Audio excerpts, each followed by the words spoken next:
Bismillahirrahmanirrahim.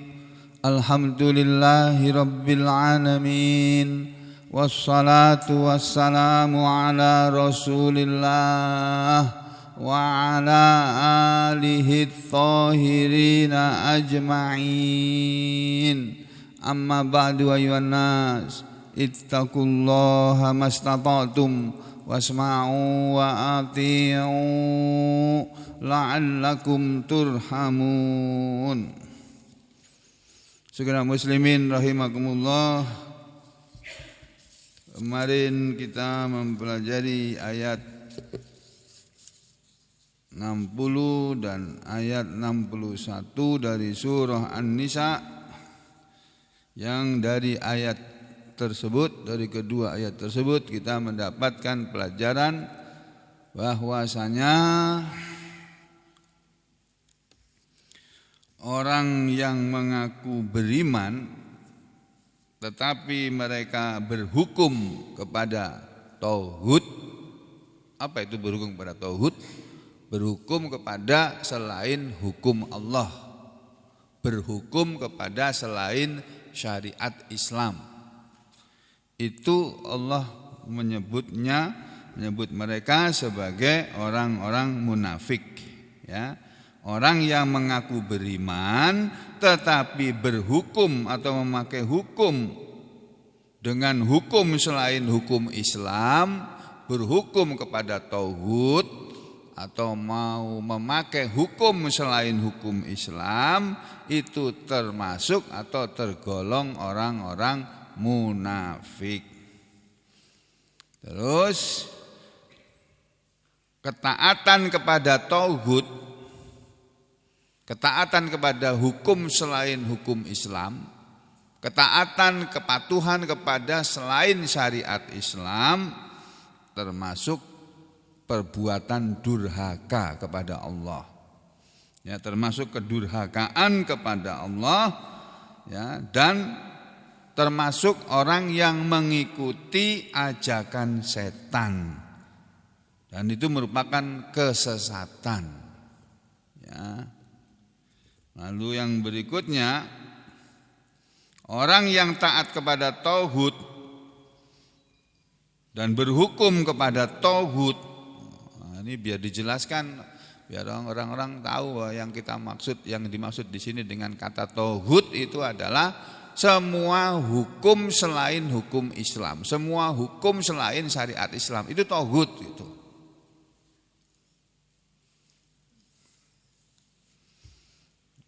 Orang yang taat kepada tauhid dan berhukum kepada tauhid, orang yang seperti itu tidak akan mau diajak berhukum kepada hukum Allah, itu tidak akan mau.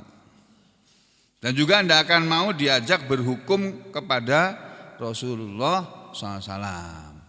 Jadi ceritanya ayat ini dulu turun, ya, sebab turunnya ayat ini adalah ada seorang Yahudi bertikai dengan seorang Muslim, ya.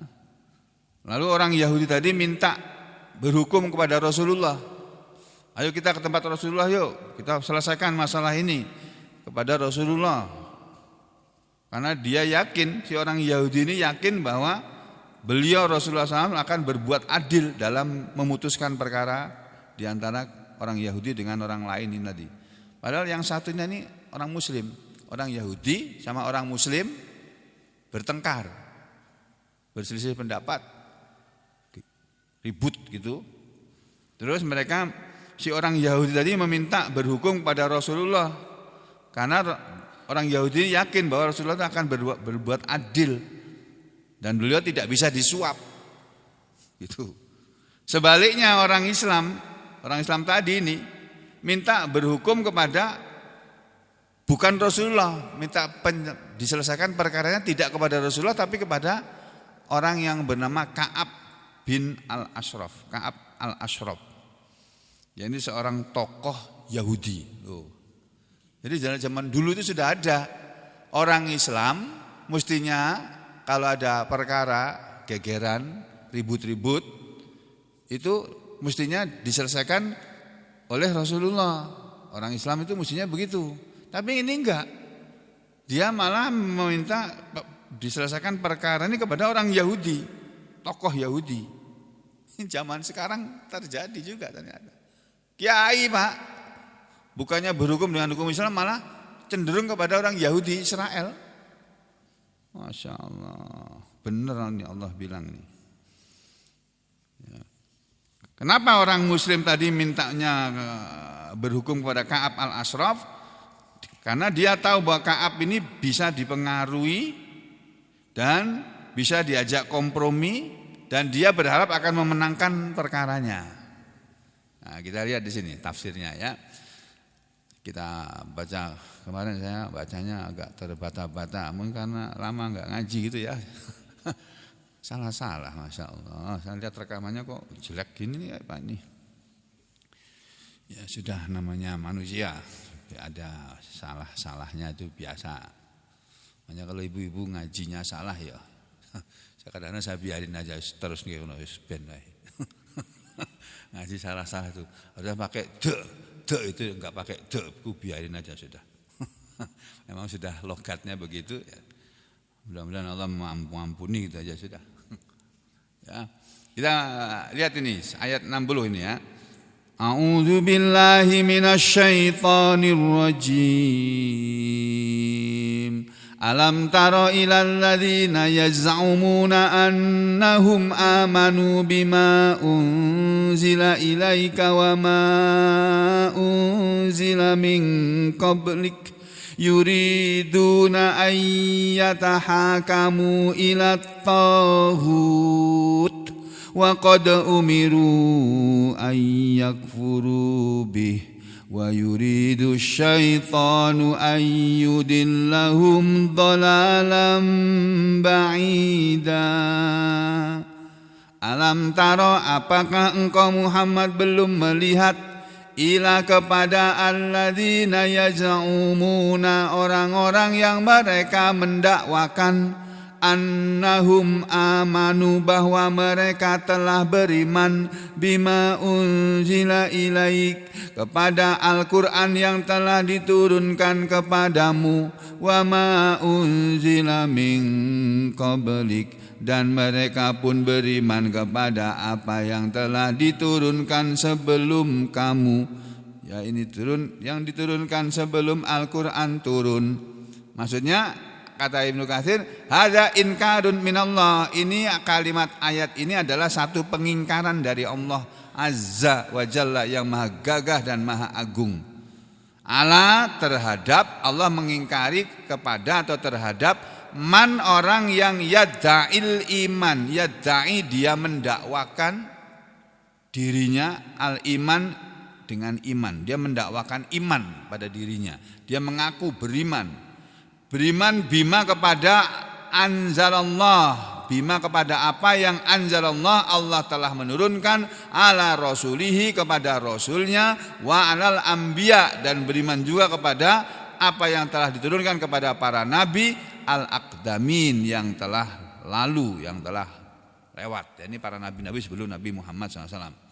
Wa huwa, sedangkan dia, orang yang mengaku beriman ini tadi, ma'adzalika, bersamaan dengan itu pula, yuridu, dia menginginkan at-tahakuma, berhukum, fi fasli, dalam memutuskan al-khusumat, satu perselisihan, satu pertengkaran.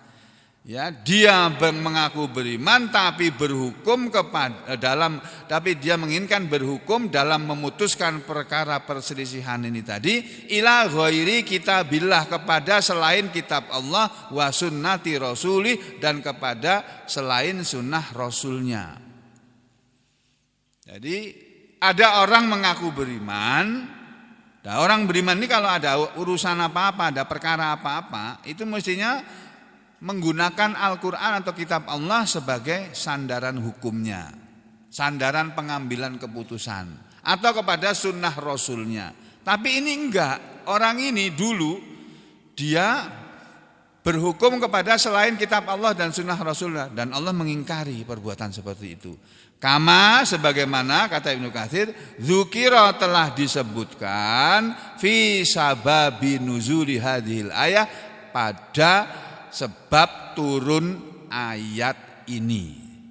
Sebab turunnya ayat ini diceritakan oleh Ibnu Katsir, annaha bahwasanya ayat ini turun fi rajulin pada seseorang minal ansor, dari golongan orang ansor.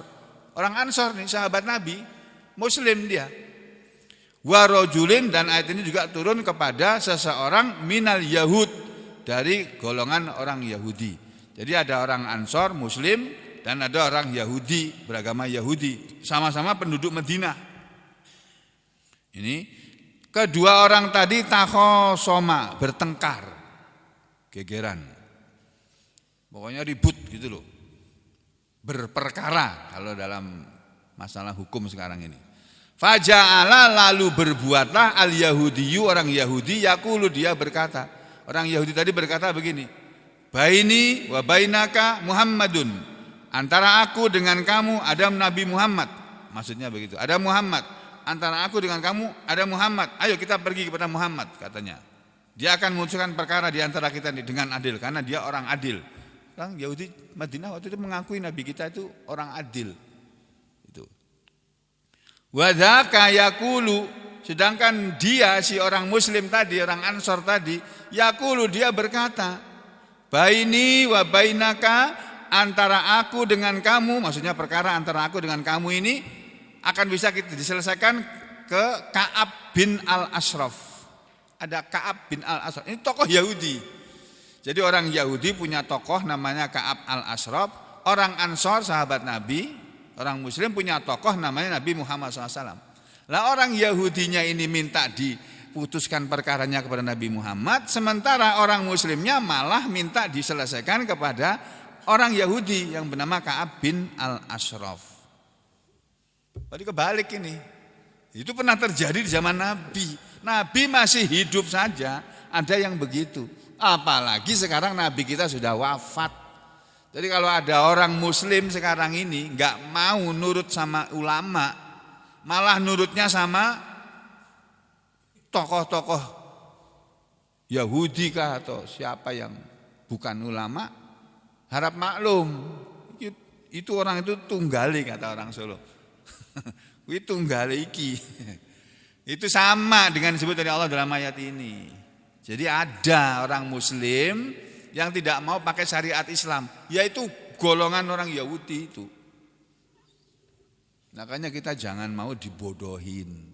Kita orang Islam itu punya aturan sendiri dalam kehidupan ini. Perkara negara ini bukan negara Islam, itu urusan lain. Memang negara ini bukan negara Islam, memang betul. Tapi kalau kita lihat sejarah berdirinya negara ini, dulu para orang mengatakan the founding father, para pendiri negara ini, itu mayoritas itu ulama itu. Mulai dari Kiai Haji Hasyim Al-Asy'ari rahimahullah, tokoh pendiri Nahdlatul Ulama. Kiai Haji Agus Salim, ya, Haji Umar Syahid Cokro Aminoto, siapa lagi Pak? Kahar Muzakkar dan sebagainya. Itu semua tokoh-tokoh muslim itu. Ada Muhammad Hatta, ada Hamka juga. Jadi saudara sekalian, ulama-ulama kita dulu ikut berkecimpung dalam berdirinya negara ini. Waktu mereka mau memproklamirkan itu, mereka terlebih dulu menyusun panitia 9 yang akan membuat aturan negara ini nanti bagaimana. Gitu sampai timbullah pembukaan undang-undang preambul undang-undang 45 yang sebelumnya itu Piagam Jakarta. Ya, tapi Piagam Jakarta itu di sana ada kalimat negara ini didirikan berdasarkan kepada ketuhanan yang Maha Esa dengan kewajiban menjalankan syariat Islam bagi pemeluk-pemeluknya. Itu hasilnya bunyi Pancasila itu, yang sila pertama itu seperti itu. Tapi ada orang Nasrani dari Indonesia Timur sana, Indonesia Tengah atau Indonesia Timur itu tidak setuju. Ini enggak usah pakai begini nih, enggak usah pakai ketuhanan yang Maha Esa dengan kewajiban menjalankan syariat Islam bagi pemeluk-pemeluknya. 7 kata ini dihapus. Enggak usah pakai begitu. Dan mengalah itu ulama-ulama kita. demi persatuan Indonesia. Karena kalau mereka nggak mau hapus, Indonesia Timur nggak mau bergabung. Jadi negara Indonesia terpecah menjadi Indonesia Timur, Indonesia Barat, Indonesia Tengah. Begitu ceritanya itu. Nah, sudah ya, itu proses berdirinya negara kita. Nah, ini sekarang kita kembali kepada ayat ini. Dulu ada orang Muslim sama orang Yahudi bertengkar. Si orang Yahudi mengajak Nabi Muhammad SAW untuk memutuskan perkara mereka. Sementara si Muslim ini malah meminta perkaranya diputuskan oleh Ka'ab bin al-Ashraf. Ya, terus kata Ibnu Katsir, wakilah dan dikatakan bahwa ayat ini berlakunya bukan hanya untuk orang Yahudi dan orang Muslim yang berselisih ini, bukan.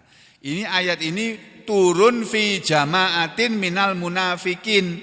Ini ayat ini turun tentang sekelompok dari golongan orang-orang munafik yang disebut oleh Allah dalam ayat 60 surat An-Nisa dan ayat 61 dan beberapa ayat di belakangnya. Ini tentang orang munafik. Jadi ini penting ini ayat ini supaya kita tahu kita ini munafik apa enggak. Kita ini termasuk orang munafik apa enggak. Kalau kita ternyata masih termasuk orang munafik, ayo kita segera mengeluarkan diri kita dari golongan orang-orang munafik. Siapa itu orang-orang munafik? Ibnu Katsir mengatakan orang munafik adalah minal munafikin, dari golongan orang munafik, yaitu mimman dari golongan orang yang azharul Islam. Mereka menampakkan Islam, memperlihatkan bahwa diri mereka Islam. Kelihatan dia pakai sholat, dia puasa Ramadan juga, dia pergi haji juga. Tapi arodu, mereka menginginkan ayatahakamu untuk berhukum ila kepada hukamil jahiliyah, hukum jahiliyah. Jadi orang yang berhukum kepada hukum jahiliyah itu orang munafik. Orang yang berhukum kepada selain hukum Allah, selain hukum Islam, selain syariat Islam, itu orang munafik. Kalau orang beriman, berhukumnya dengan apa? Ya dengan hukum Allah, dengan hukumnya orang beriman, hukumnya Allah ini, dengan Al-Quran. Ada perkara antara suami istri, putuskan pakai Al-Quran. Ada perselisihan antara suami istri, selesaikan dengan Al-Quran. Perselisihan antara saudara dengan saudara kandungnya, pakai hukum Islam, pakai Al-Quran ini. Dia selesai. Tidak ada satu perkara pun yang tidak bisa diselesaikan dengan hukum Islam ini.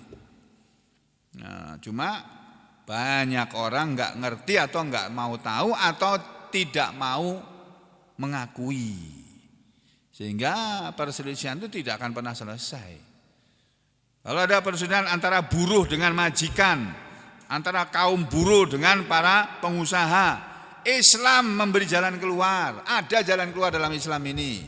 Syariat Islam itu lengkap sudah. Gak usah bikin undang-undang lagi sudah. Undang-undang itu ngabiskan duit aja. Pakai rapat, gontok-gontokan. Yang fraksi ini begini maunya, fraksi ini begini, akhirnya gak ketemu. Tapi kalau sudah ada duit, masing-masing anggota dewan tadi dikasih duit, satu orang 10 M, selesai sudah urusan semua. Misalnya gitu ya. Nah, udah kembali ke sini ya. Wakilah dan dikatakan oleh Ibnu Katsir menurut sebagian ulama yang lain, ghairu dzalik, dikatakan juga selain itu. Maksudnya wal ayatu, dan ayat ini ammu min dzalika kulli, adalah lebih umum dari semua yang disebutkan di depan tadi. Ini berlakunya umum, bukan hanya terhadap orang munafik saja, tapi berlaku untuk semua orang. Termasuk ayat ini diberlakukan juga kepada kita. Fa innaha, karena sesungguhnya dzammatun adalah suatu perbuatan tercela, liman, bagi siapa saja yang adalah dia menyimpang anil kitabi was sunnah, dari Alkitab dan sunnah. Siapa saja yang menyimpang dari Alkitab, dari Al-Quran, dan dari sunnah Rasul, dari Al-Hadis, dia itu orang yang tercela. Allah mencela mereka. Apalagi watahakamu, dan mereka berhukum ila kepada ma siwahuma, apa yang selain keduanya. Jadi orang yang mereka berhukum kepada selain keduanya, selain Al-Quran dan As-Sunnah,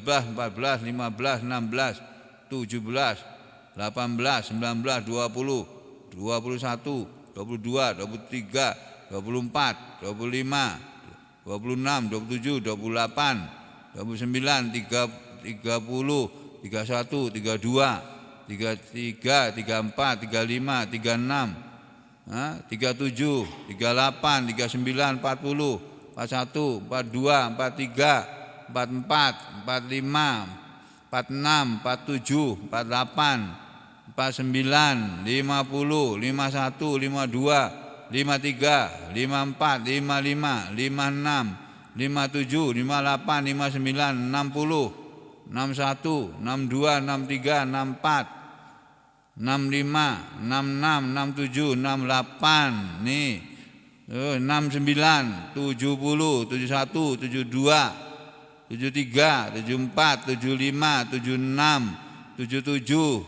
78, 79, 80, 81, 82, 83, 84, 85, 86, 87, 89, 88, 89, terus 90, 91, 92, 93, 94, 95, 96, 97, 98, 99, 100, 101, 102, 103, 104, 105, 106, 107, 108, 109, 110, 11, 12, 13, 14, 15, 16, 17, 18, 19, 20, 21, 22, 23, 24, 25, 26, 27, 28, 28, 29, 30, 31, 32, 33, 34, 35, 36, 37, 38, 39, 40, 41, 42, 43, 44, 45, 46, 47, 48, 49,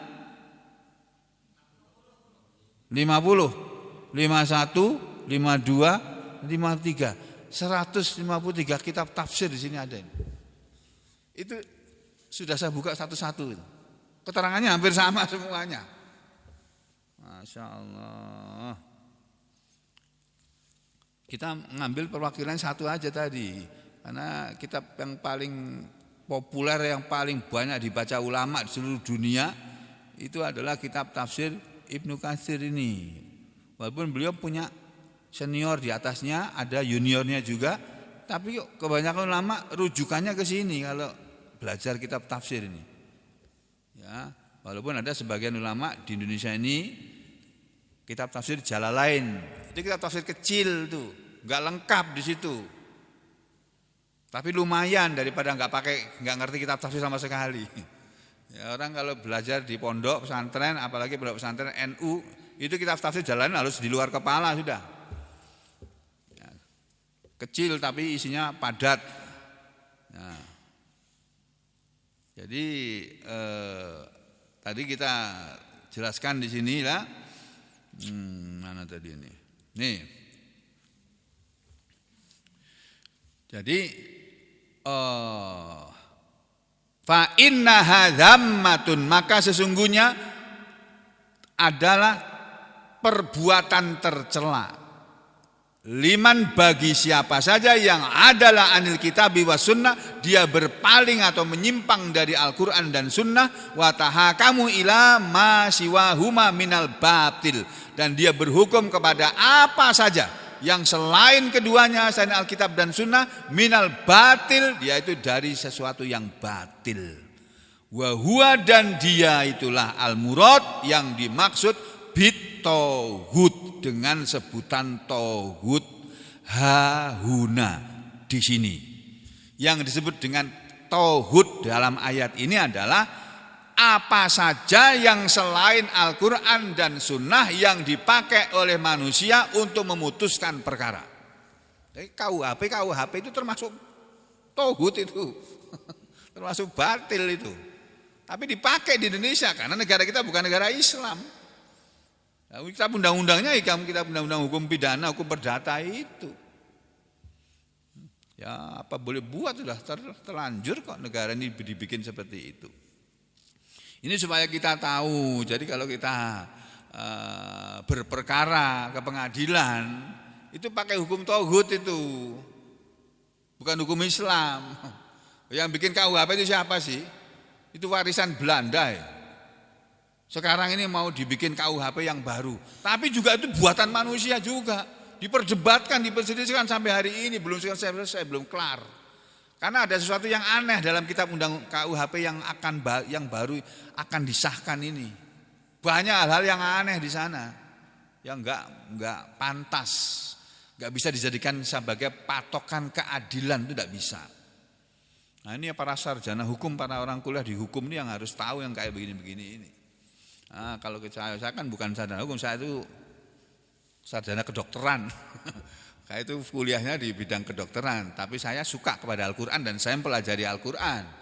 Sampai sekarang ilmu kedokteran saya sudah ketinggalan saya mendalami Al-Quran. Ini lebih senang ini saya daripada ilmu kedokteran. Walaupun saya juga enggak terlalu ketinggalan banget lah. Makanya kalau ada simposium nasional, ada pertemuan nasional, saya ikut supaya enggak ketinggalan gitu loh. Kemarin sampai saya tinggal 4 hari, 5 hari itu karena saya mau mencari ilmu baru tentang ilmu penyakit saraf, mengobati orang stroke, gimana caranya. Sampai hari ini belum ketemu juga Pak yang memuaskan. Belum ketemu, masih seperti yang dulu-dulu saja. Ya, jadi ada orang datang ke saya berobat, lumpuh kakinya, tangannya. Duh ini stroke ini. Berat ini. Bismillahirrahmanirrahim. Kalau saya mau nyuntik, bismillahirrahmanirrahim. Alhamdulillahirabbil alamin. Allahumma shalli ala Muhammad. Suntik jus. Kita berharap pertolongan Allah turun. Kasih obat menurut ilmu kedokteran.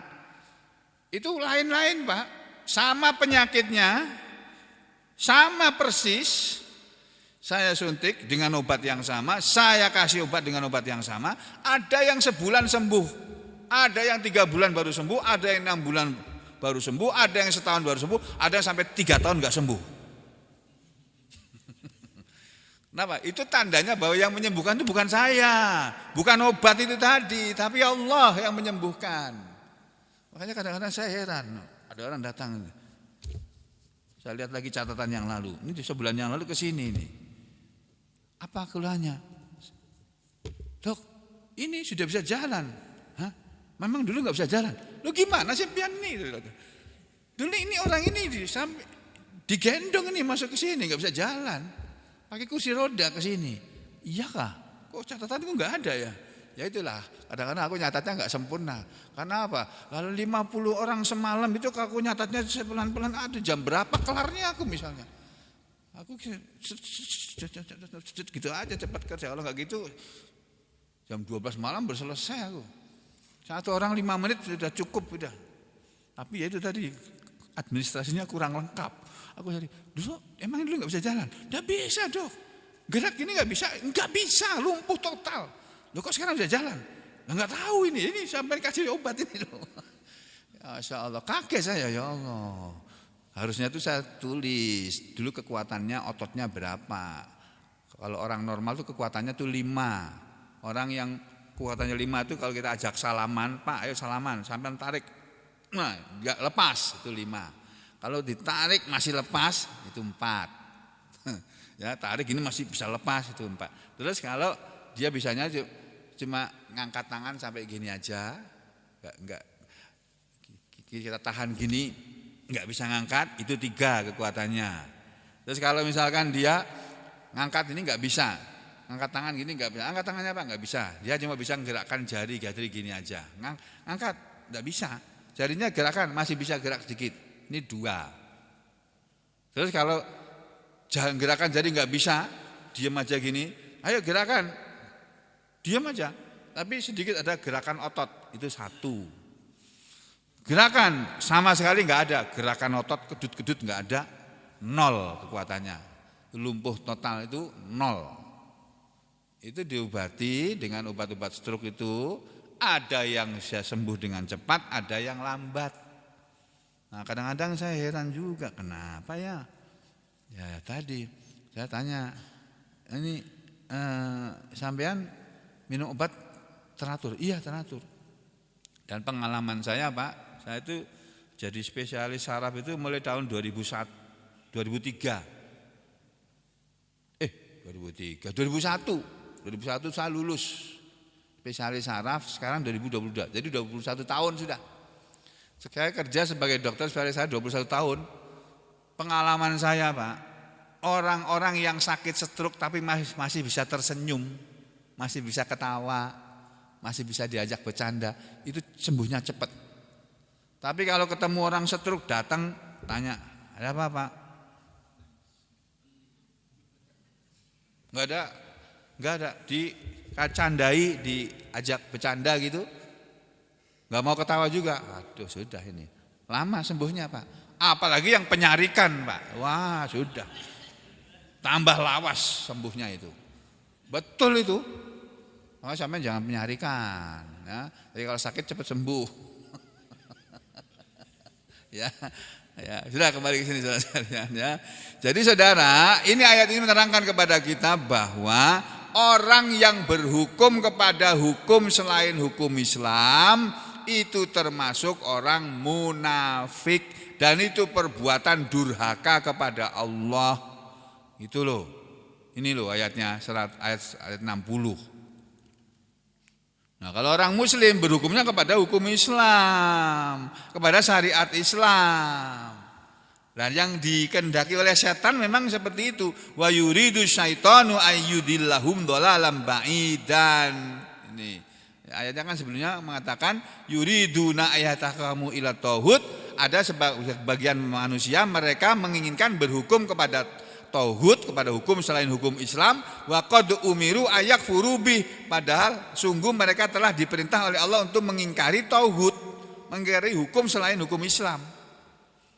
Tapi mereka enggak mau. Ya sudah, kalau itu mereka oleh Allah dicap sebagai orang munafik. Nanti di belakangnya, wa yuridu syaitanu ayyudillahum dhalalan ba'ida, dan setan memang selalu menginginkan untuk menyesatkan mereka dengan kesesatan yang jauh. Ini lalu di ayat 61 berbunyi begini bunyinya, wa idza qila lahum ta'alau ila ma anzalallahu wa ilar rasul ra'aital munafiqina yasudduna anka sududa.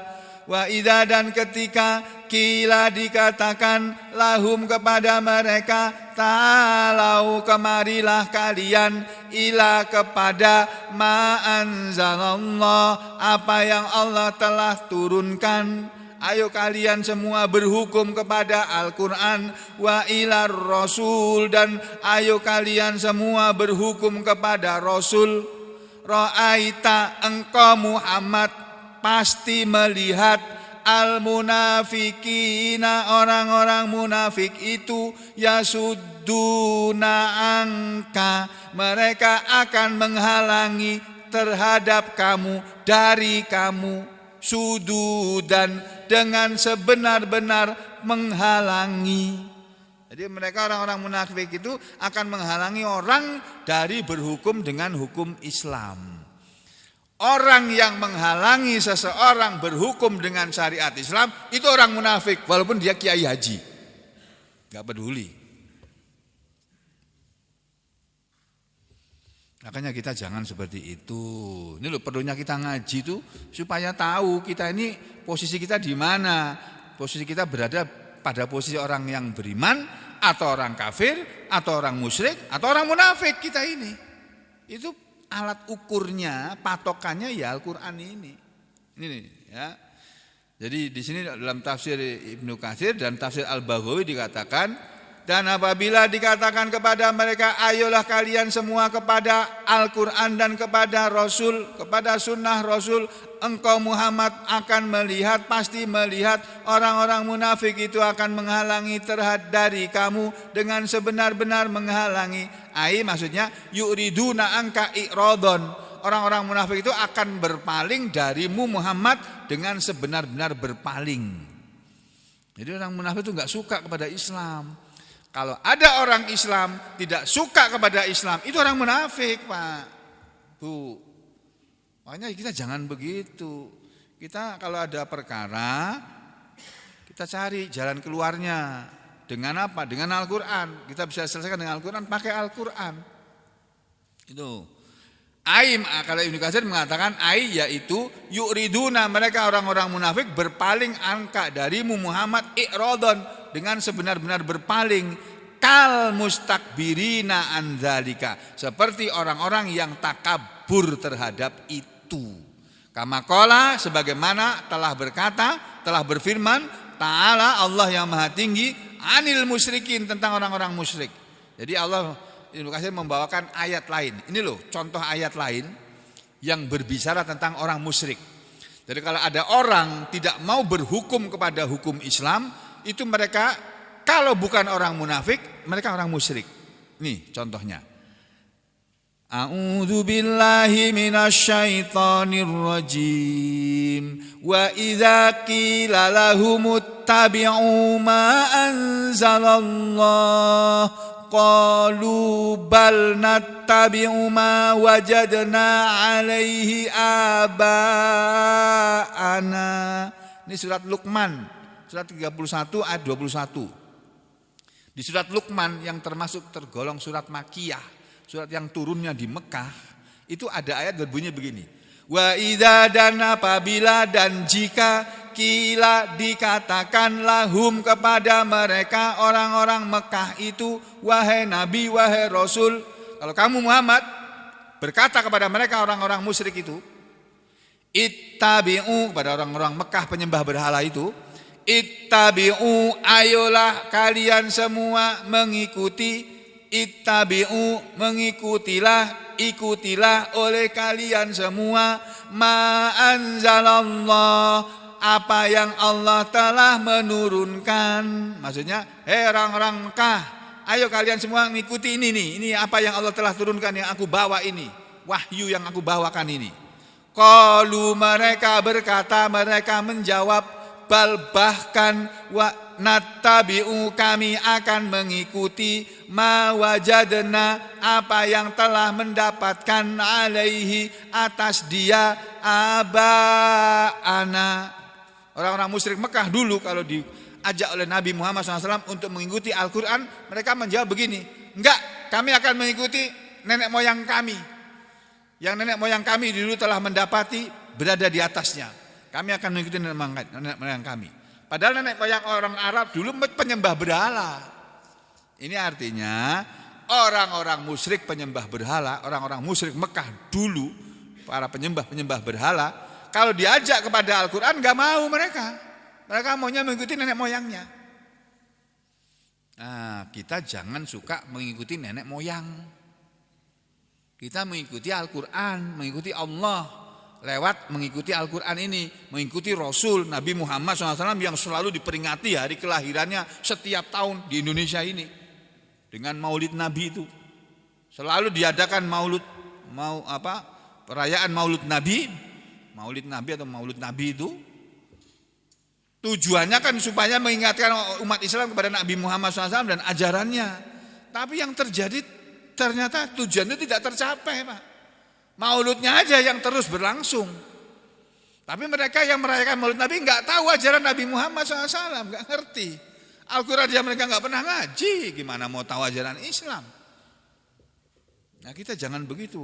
Oke lah, saudara mau merayakan Maulid Nabi, silahkan. Ya, walaupun sebagian orang Islam mengatakan itu bid'ah, marah orang-orang itu dikatakan bid'ah. Ya, biarin aja. Mereka mau merayakan Maulid Nabi, biarin aja. Itu tanda kecintaan mereka kepada Rasul. Walaupun kita nggak ikut-ikut, ya nggak apa-apa. Ya, biarin aja mereka. Cuma jangan hanya berhenti di situ. Dilanjutkan. Maulud Nabi dianjurkan dengan mempelajari Al-Quran. Ini peninggalan Rasulullah, ini Al-Quran ini Pak, Bu. Katanya kamu cinta kepada Nabi. Nabi itu hidup pakai Al-Quran loh itu. Waktu istri Nabi ditanya oleh muridnya yang bernama siapa itu, muridnya Aisyah itu. Siapa ya namanya itu ya? Urwah. Ya, Urwah bin Zubair. Ini kalau nggak salah ya, muridnya Aisyah nih. Bertanya kepada Aisyah, "Ya Ummul Mukminin, wahai ibunya orang-orang beriman, wahai Aisyah, istri Rasulullah, kaifa kana khuluqi Rasulillah?" Bagaimana sih keadaan akhlak Rasulullah? Akhlak Rasulullah, perilaku, tata kerama, apalagi? Ya, akhlaknya Rasulullah tuh kayak apa sih? Kalau di rumah dengan istri-istrinya, di keluarganya, itu bagaimana sih?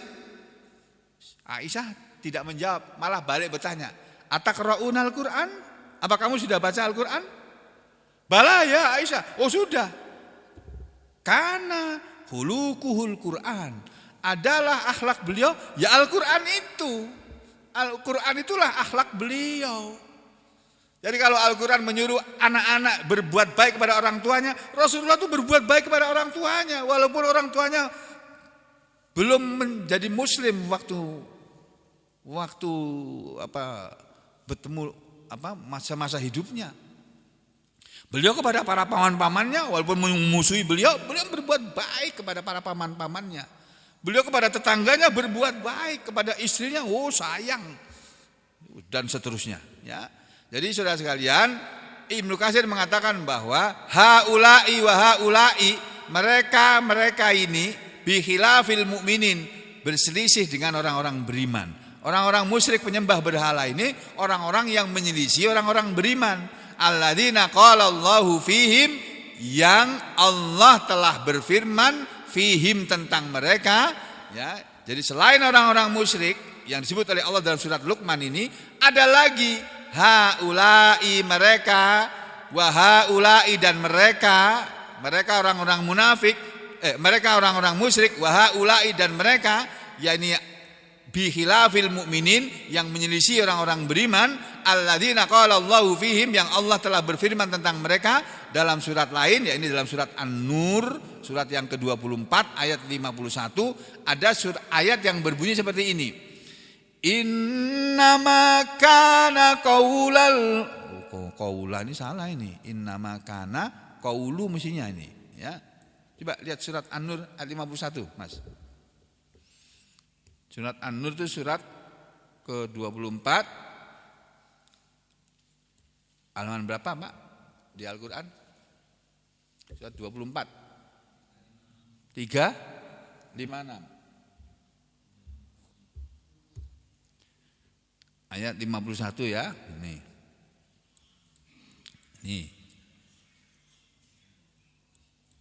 Ini loh. Oh iya, karena qaulal ya. Oh iya, ini isim kana ya, isim kana. Khobar kana bukan isim kana. Kalau isim kana itu marfu, ini khobar kana mansub ya, betul.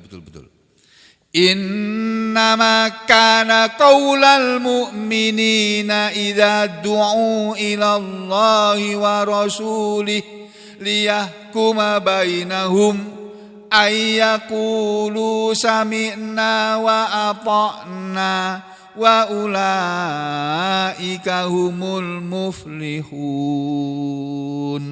Ini dalam surat An-Nur ayat 51 dikatakan, innama, sesungguhnya tiada lain, kana adalah qaulal mu'minina, perkataan orang-orang yang beriman, idza, ketika du'u, mereka diseru, diajak, ilallahi wa rasulih, kepada Allah dan Rasulnya, liyahkuma bainahum, untuk menghukumi di antara mereka, ayyakulu, bahwa mereka akan berkata, sami'na wa ata'na, kami mau mendengar dan kami mau mentaati, wa ulaika hum, dan itulah mereka al-muflihun, orang-orang yang beriman beruntung.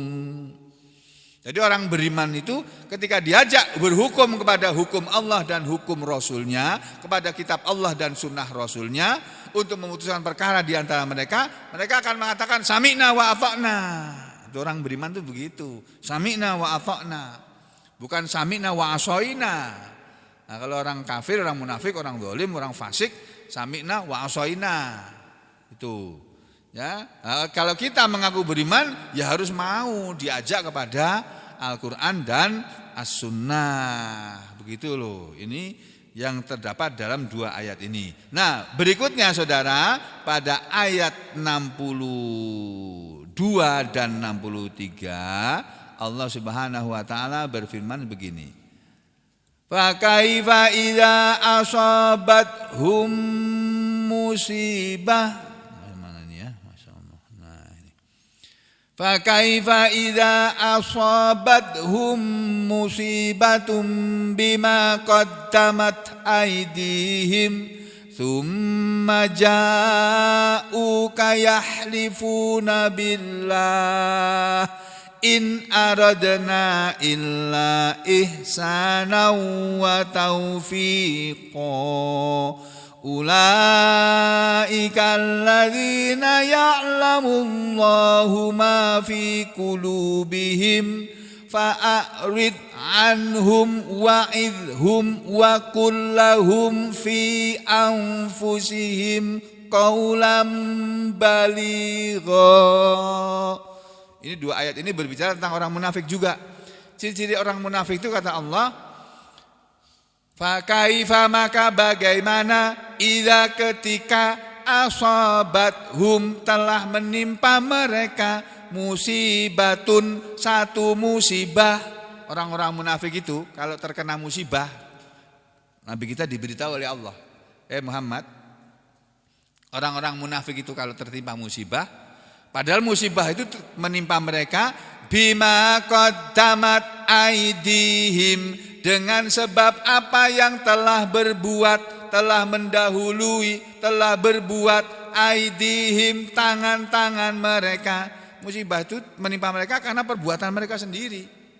Kalau orang munafik itu kalau tertimpa musibah, tsumma ja'uka, kemudian mereka datang kepadamu Muhammad, yahlifuna billah, mereka akan bersumpah dengan nama Allah, in aradna, tidaklah mereka bermaksud, tidaklah kami bermaksud, illa ihsana, kecuali kebaikan, wa taufiqon, dan kecocokan dan taufik.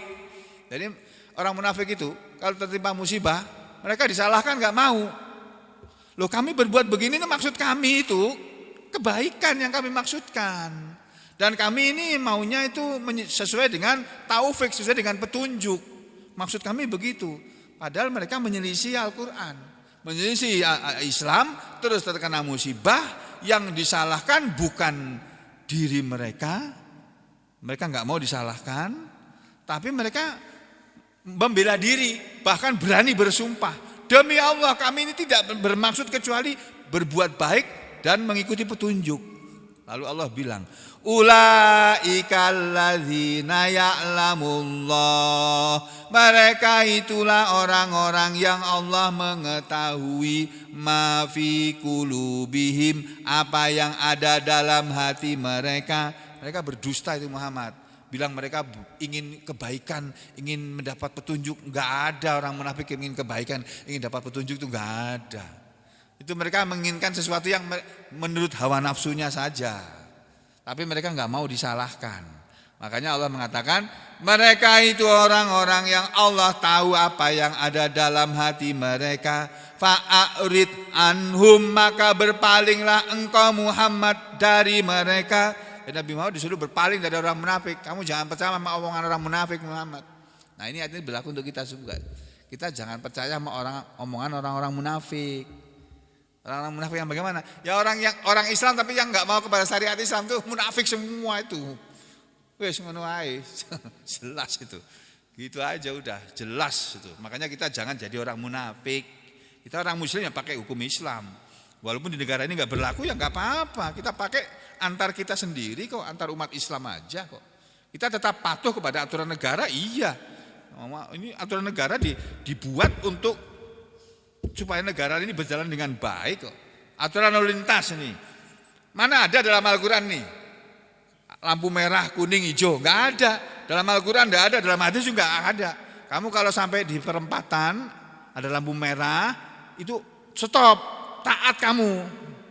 Iya kita taati aturan lalu lintas, tapi itu bukan dalam rangka mentaati Al-Qur'an dan Sunnah, bukan. Kalau kita melanggar aturan lalu lintas enggak berdosa, enggak. Tapi kalau sampai ketemu polisi ditilang ya rasakan sendiri. Memang enggak berdosa, enggak. Tapi kalau kamu ketahuan polisi pasti ditilang kamu. Lah itu aturan negara kok. Nah, makanya kalau saudara hidup di negara ini ya taati aturan negara ini karena kita hidup bernegara. Cuma perlu diketahui bahwa aturan negara ini beda dengan aturan agama. Kalau kita melanggar aturan negara ya dihukum di penjara. Kalau kita melanggar aturan agama dihukum oleh Allah di neraka, di akhirat, di penjaranya Allah sana. Nah, yang baik bagaimana? Ya taat kepada Allah dan Rasul, taat kepada aturan yang berlaku, selamat kita. Ya kalau saudara pakai mobil, ya harus punya SIM, pakai helm kalau naik motor, pakai sabuk pengaman kalau naik mobil. Itu aturan baik itu, walaupun tidak ada dalam Al-Qur'an, walaupun tidak ada dalam hadis. Tapi demi kebaikan bersama, ya kita jalani. Nah ini pemilu ini juga begitu, pemilu ini yang bagusnya itu enggak usah pakai dibatasi.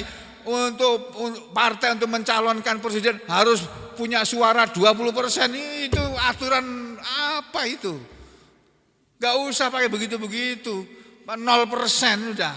Atau enggak usah pakai dibatasi. Nanti rakyat mau mencalonkan siapa terserah rakyat ini. Kalau dibatasi 20% kan hanya partai yang besar aja yang bisa mencalonkan, yang kecil-kecil enggak bisa. Itu katanya mau adil, mau demokrasi. Nah, mana adil, mana demokrasi? Ya, itu aturan yang menguntungkan sebagian orang tapi merugikan sebagian orang lain. Dalam Islam enggak ada aturan yang menguntungkan sebagian orang, merugikan sebagian lain, enggak ada dalam Islam itu. Silakan sudah lihat aturan Allah dalam Al-Qur'an, aturan Rasulullah SAW dalam hadis. Enggak ada itu. Diskriminasi itu enggak ada. Itu aturan Islam itu. Ya, makanya Allah menyuruh Nabi Muhammad, fa'arid anhum, maka berpalinglah engkau Muhammad dari mereka orang-orang munafik, wa idhum, dan nasihatilah mereka orang-orang munafik, wa kul, dan berkatalah kamu Muhammad lahum kepada mereka orang-orang munafik, fi anfusihim, pada diri-diri mereka. Maksudnya nasihatilah mereka secara tersendiri, kaulan, dengan perkataan balihon, yang mentok, perkataan yang tidak bisa dibantah. Jadi ayat ini berisi perintah kepada kita, kalau kita menasihati orang munafik jangan di muka umum. Oh pasti mereka marah itu. Tapi dinasihati secara tersendiri. Pak, Bu, sampean salah, jangan begitu, itu tidak baik. Itu berdosa, ini loh melanggar ayat ini. Diam-diam jangan ada yang tahu. Oh, sampean menasihati orang munafik di mukamu ya ditangkap polisi sampean. Enggak terima orang munafik itu. Bambang Tri tangkap polisi. Dia mencela orang kok. Nah, jadi saudara sekalian, ya kita yang penting kita ini jadi orang muslim. Ayo kita sama-sama mempelajari kitabnya orang muslim ini, Al-Qur'an ini. Sebelum nanti Allah mencabut para ulama, sudah enggak ada lagi ulama yang paham Al-Qur'an, yang tinggal ulama-ulama bodoh-bodoh yang tidak ngerti Al-Qur'an. celaka kita kalau hidup di masa seperti itu. Ya, mudah-mudahan Allah menjaga kita semuanya tetap menjadi orang-orang yang beriman dan mau beramal soleh dengan ikhlas karena Allah, diberi oleh Allah kesehatan, kekuatan, kesabaran, diberi oleh Allah rezeki yang luas dan barokah, uang yang banyak dan barokah. Ya, kemudian diberi kemudahan dalam segala urusan dunia maupun akhirat, diberi kita istiqomah serta husnul khatimah. Amin ya rabbal alamin. Wa aqulu qauli hadza astaghfirullah li wa lakum. Allahumma taqabbal minna innaka antas samiul alim wa tub alaina innaka antat tawwabur rahim. Wa sallallahu ala Muhammadin wa ala ali Muhammad walhamdulillahi rabbil alamin.